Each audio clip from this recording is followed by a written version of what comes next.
Hey, what's going on, everybody?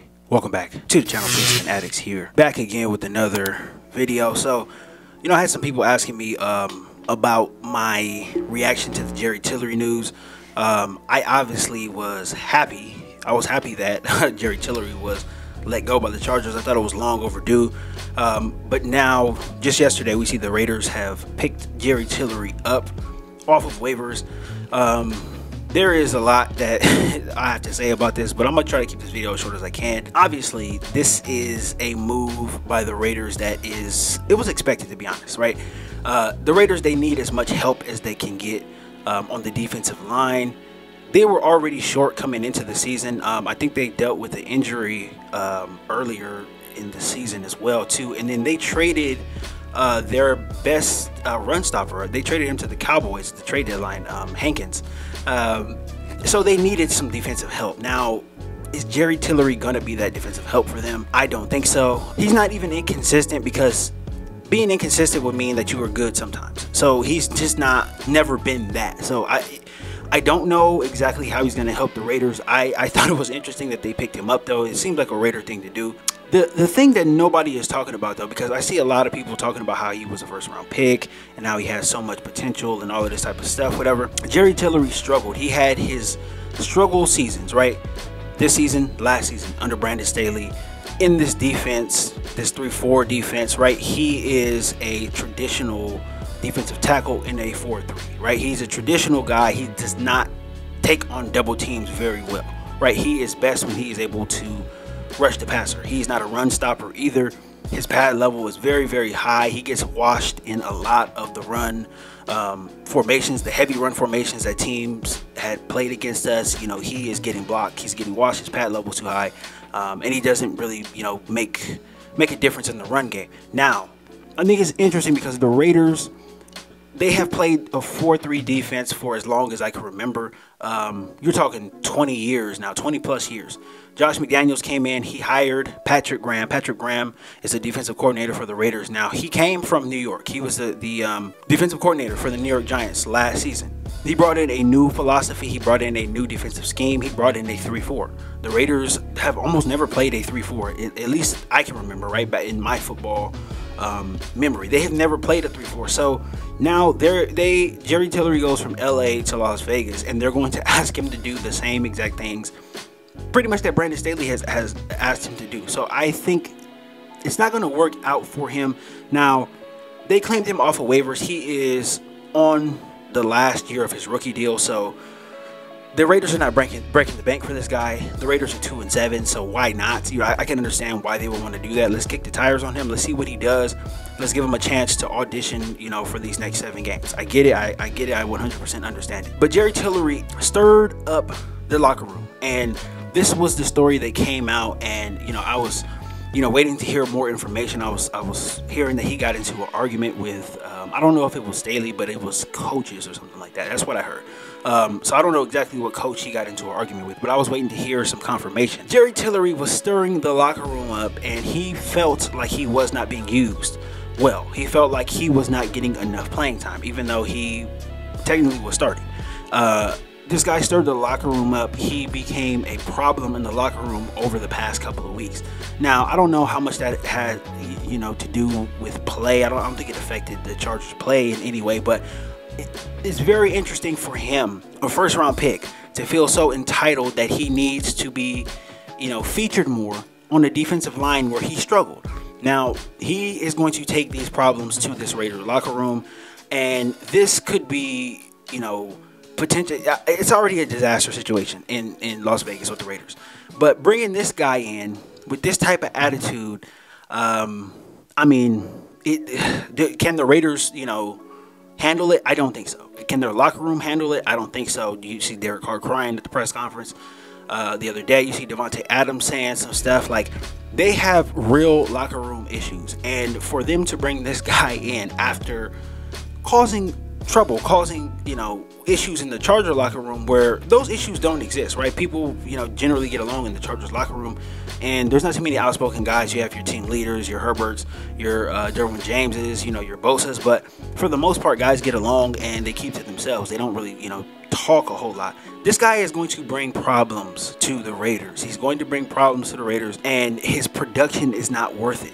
He does not do anything on the field. Nothing that he's done has warranted him a second chance. I get that he will get a second chance because he has the first-round pick attached to him, but nothing that he does on the field says that he's a first-round pick. I use PFF sometimes. I don't use it all the time, but when I was doing the video about him and, you know, him potentially being a training camp cut, his PFF number was so low, I think it barely registered. It was like in the 20s or something. Like, he has his score, his PFF score is indicative of somebody that doesn't need to be playing in the league. Like, that's how bad he is. And I know PFF isn't the end-all be-all, but, you know, just going around and getting everybody's, you know, assessments of Jerry Tillery, the one thing you can say is that this guy, he really has not done anything in the NFL to warrant a second chance. It's going to be interesting, though, with the Raiders. I think he, you know, wants to be with the Raiders. I think that's a place that he wants to be because he, you know, the Raiders, they do, you know, play the Chargers coming up here in about 3 weeks. So I think he wants to have a chance to get a quote-unquote get-back game. But I just don't think the guy's going to add anything for them. I really don't. Especially, you know, after hearing about him being an asshole in the locker room for no reason. This guy has had every opportunity to, you know, not just shine, but every opportunity to get better, right, and improve, you know, year over year over year, and he just hasn't done it, right? He wore out his welcome in LA. Now he's in Las Vegas. He is their problem, and let's see how they deal with him. I don't think that he is going to have a successful run. To be honest with you, I think he is closer. He's much, much closer to being out of the league than he thinks that he is. Attitude problems on top of no production is not, there's no bueno. They will put up with you. Teams will put up with you if you can produce. If you can't produce, then teams will not put up with you. That's just not something that teams do. Historically, it's just not been something that teams do. If you can't produce, they will not put up with your bad attitude. I think he has to go in there and he has to try to get along with people. Be a locker room guy. If you're a locker room guy, you can, you know, parlay that into making some money. You see with Chase Daniel. Chase Daniel has absolutely no ability left, you know, in his body, but he's still on this Charger roster because he's a good locker room guy. People like him. He's likable, right? That's what his value is. Jerry Tillery cannot be an asshole, and you can't go out there and not do anything. It's just not. It's not good for business. Teams understand this. Most players understand this. So let's see what he does in Las Vegas. The last thing about this, though, the last thing that I want to touch on about this whole entire Jerry Tillery thing. Yes, I'm getting on him, but ultimately this is Tom Telesco's fault. This falls on the shoulders of Tom Telesco. He drafted this guy 2019, right? He did not have a first-round draft grade on him. Don't know what Tom Telesco's seeing in him, but, you know, whatever. He took him, right? So, you know, he did not pan out. He did not live up to expectations coming, you know, into the league. But, you know, he had time to improve. He didn't put the time in himself. He didn't put the time in. He didn't get better. You know, he just didn't. He's kind of stayed the same, and, you know, everybody else passed him up. Now, this is Tom Telesco's fault. Tom Telesco should have cut bait with him. He should have cut bait with him as soon as he seen this wasn't going to work, right? You give a guy 2 years, you give him a couple of years, then you cut bait, right? You let him go, and it's honestly not even the worst thing in the world. At, you know, some point, you could even be doing the player a favor by giving him a change of scenery, right? Maybe it's not working here. Maybe you can go somewhere else, right? Maybe you can be successful somewhere else. Maybe you can go and, you know, get yourself right, whatever, then go sign on with somewhere else and you know, in a backup role, or you try to maybe learn from an Aaron Donald, or you try to learn from a JJ Watt or something like that before the bust moniker is attached to you. So you could be doing the player a favor as well, too, as well as clearing out a spot on the roster, you know, redrafting or signing a guy or whatever.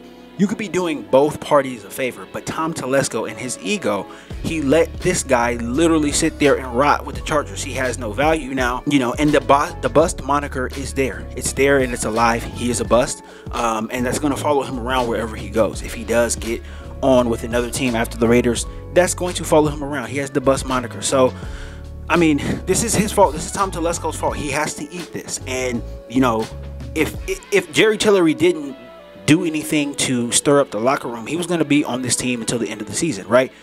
being unproductive and being the same guy that he is. So the only reason why he's not with the Chargers anymore is because, he started to act up in the locker room. And I think that is a sad thing. If you're a GM, if you're a coach, if you're an organization, get rid of players like that, right? Let them get a new start before they start getting ornery, and you have to move them or you have to cut them. Let them go get a new start. This is on Tom Telesco. Any of these other draft picks who are bust too, if these guys are going to be bust, or if they are going to have that attached to them, after 3 or 4 years, move on from them early. The Belichick thing is to move off of one guy a year early than a year too late. This is obviously it's a year too late. The Chargers did not get anything for him at the trade deadline either, so it's just a wasted pick. And now there's defensive line injury, so now they have to fill his spot along with the injured guys as well too. So this is turning out to be a little mini disaster for the Chargers. Again, all of this is Tom Telesco's fault.